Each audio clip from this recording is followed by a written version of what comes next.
Interesting stuff. I want to get to this. I've said before, I've made my kind of comments known about Westbrook, a great transformative talent, but I think there's limitations how far he can get you. I think he plays in a tunnel. I think there's a certain rigidity to him, and I think this year you've come a little bit toward my side that you love him more than I do, but there is a certain rigidity. And I think the franchise is walking on eggshells around him because it's a small market. So Sam Presti comes out after the season ended, and this is classic Sam Presti in Oklahoma City, terrified of Westbrook. The quote is, "There's a reason so many people are in this room today. Russell has helped us achieve a certain level." Okay. Then he goes on to say, well, he's not perfect. None of us are. Obviously, don't qualify it. Then he goes on to say, I'm not going to let 11 years of contributions be overshadowed by a couple of pretty tough months. It's not a pretty tough months. It's 3 years, first-round exits, 3 years, and 4 total playoff wins. I think this is classic Presti. And by the way, Westbrook in his Presti said, among other things, Russell's changed. I see growth. But here was Russell's exit interview. He was actually in a very good mood. So I like when he talked. He was at the happiest I've seen him forever. It's almost like the stress of the season was done. But he said this. If you want to determine my career and what I've done over 2-3 games, you go ahead. That don't mean to me. It doesn't. I'm going to wake up, like I told you before. 3 beautiful kids. I'm gonna wake up, smile, be happy, enjoy my life. Doesn't change anything about if I played bad or who's better, who's not. I know who I am as a person, and that's the biggest thing I can say about myself. I know who I am. I know what I'm able to do. I know my capabilities. I know what I've done. I know what I can and can't do. So I'm okay with that. I'm okay with who I am. I'll just be blessed to wake up every day and enjoy my life. So to talk about, I don't even know what talk you're talking about, but whatever that is, you guys can keep talking about it, and I'm going to keep living my life. By the way, he's happy. He does feel like the season stress is off his shoulder. That's the happiest he's been. But what he's saying is, I am what I am. Well, the issue is 3 years, 4 wins. We want you to understand that some of what you are can be a little enigmatic or problematic for the franchise and teammates. So what do you make of that whole thing? Well, when you look at that press conference juxtaposed against the ones in the playoffs, okay, after every game, that is what you need to know about Russell Westbrook. That's the problem, if you will. He can't turn it on and off, okay? During the game, he's on, and he's playing 110 miles an hour every single game, every single minute of the game. That's why he can rack up the triple doubles, but that's also why he doesn't play the minute 46 differently than minute 16, and that's a problem for them. You saw it in the press conferences in the playoffs. He's still in game mode. He can't turn it off. So he's all amped up. He's got his game face on. He's mad. He's not answering questions. Now that the season is over, he can turn it off. And that's what you saw. By all accounts, Russ is a nice guy. Yeah, this is Paul George is raved about. He got George to stay. Yes, this is it. When Russell comes into the phone booth of the arena and he puts that cape on, he has got this is Russell. If you talk to people outside the arena, he's 2 people. He really is. He's like nice, fashionable, fun, great dad, Russ. He enters that arena, and it's like a boxer with no jab. Right. He's throwing haymakers. And just like he can't turn it off in the game or in the press conference, he can't turn it off in the game. And that's the challenge.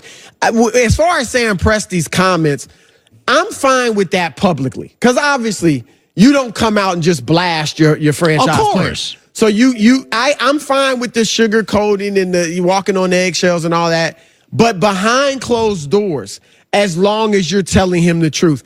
He is right. They've been talking with Russ about this for years, understanding time and score, pace of play.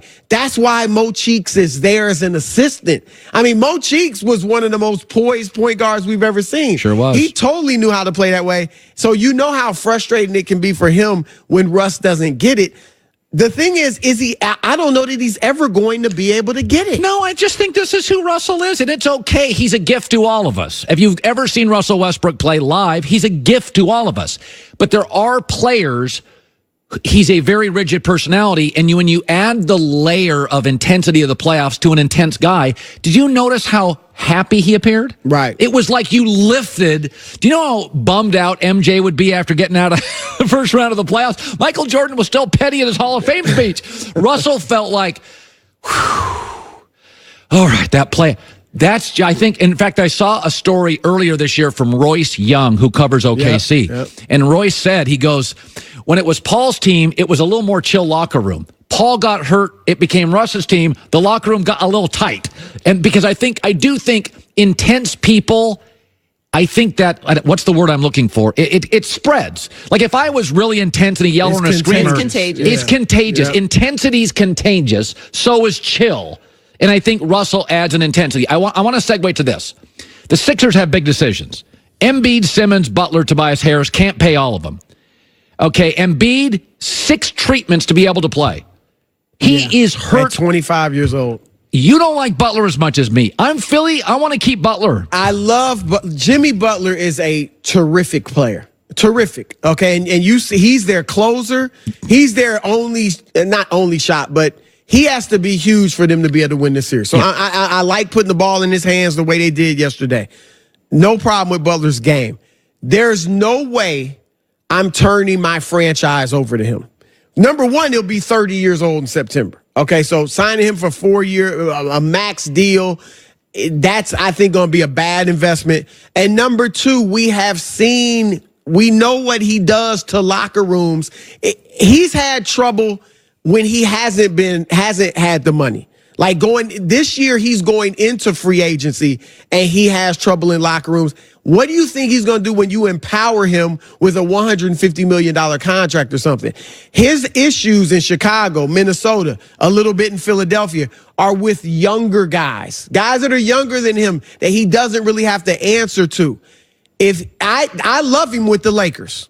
If the Lakers end up getting Jimmy Butler, I think because LeBron is older, his stature in the league, I think Butler will respect that and won't cause the problems that he has in other locker rooms. I'm not turning the Sixers over to Jimmy Butler. Okay, who are you turning over to?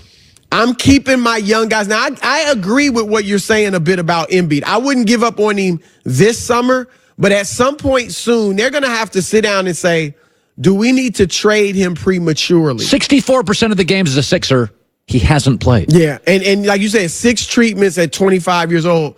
You may need to move. Look, here's the thing. Ben Simmons can slide into the Joel Embiid role, and he's not as good as Embiid at it, but you'll be fine. He can score in the post. I don't have to worry about trying to put him on the perimeter where nobody's going to guard him. He can score down low. He can move down there around the painted area.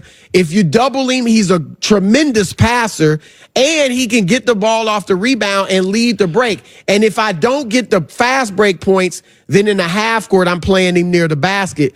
You would be fine if you can trade Embiid and get some great shooters. By the way, this is my thing. One star. I need a star, Nick, though. think about what injuries did to the Portland Trailblazers. Brandon Roy and Greg Oden. Or they could be the Warriors. Seriously. No, to me, I always start with availability is the beginning of ability. I love Embiid. 25, 6 treatments a day to get on the floor. And remember, they dealt with this with Andrew Bynum. Fortunately, they ended up giving him the huge contract, but you saw Bynum was a talented player. Huge talent. Yeah. Chris Broussard. Coming up next, I'm going to lay out coaches in, free agents in, drafts in, what I believe are the top 10 NFL teams, and there'll be some pushback on that. I can tell you right now, one city is not going to like my answers. Then I can guess what city that is. What? They already don't like me. What's it matter? I'm not making friends there. That's coming up, hour 2. Thanks, Chris. It's The Herd.